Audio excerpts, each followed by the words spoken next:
Hola, bienvenidos a Voy Academy, soy Juan Mario Ruiz.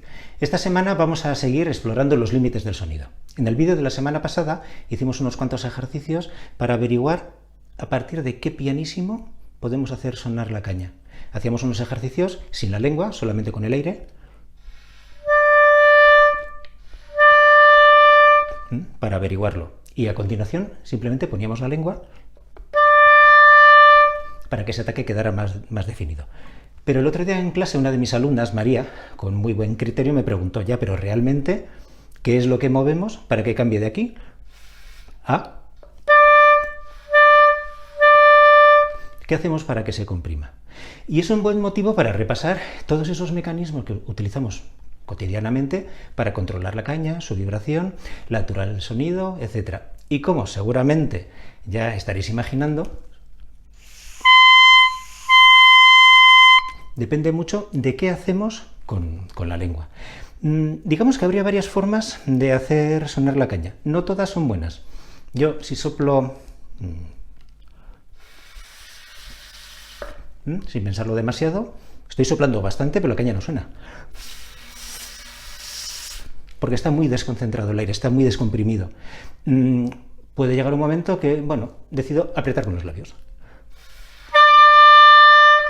Vale, se comprime, tiene velocidad, pero ya habéis visto qué sonido tan estridente. Porque estoy apretando con los labios. Incluso me ha salido un pitido en una de estas. Otra forma no correcta de hacerlo sería de repente soplar más. Pero estamos explorando los límites del sonido y hoy además vamos a ir un poco más allá, que está allá, donde todavía no suena. No queremos tocar tan fuerte, tampoco queremos tocar con un sonido comprimido, demasiado pequeño.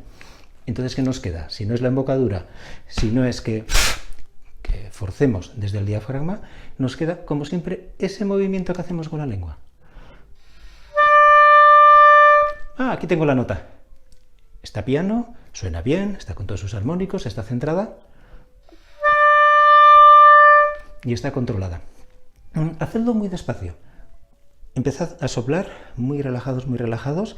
Tened cuidado de no cambiar la embocadura, de no cambiar el envío de aire y buscad ese pequeño movimiento de lengua.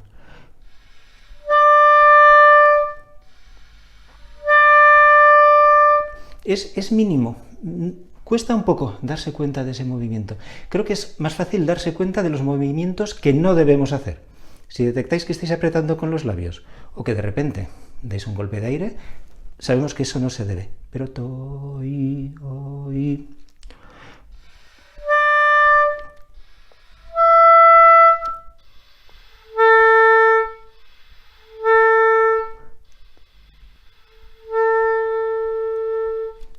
tengo mi pianísimo con esta caña, como os dije en aquel vídeo también, depende si tenemos una caña más abierta, más cerrada, más dura, más suave.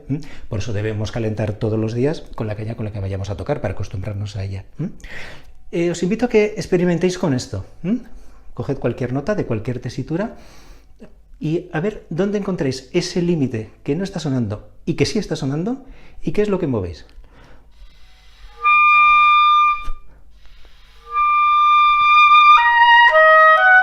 Por ejemplo. Porque una vez que tengáis ya ese límite localizado y el gesto controlado, es muy fácil. Que empiece a sonar cuando vosotros queréis. Seguimos la semana que viene.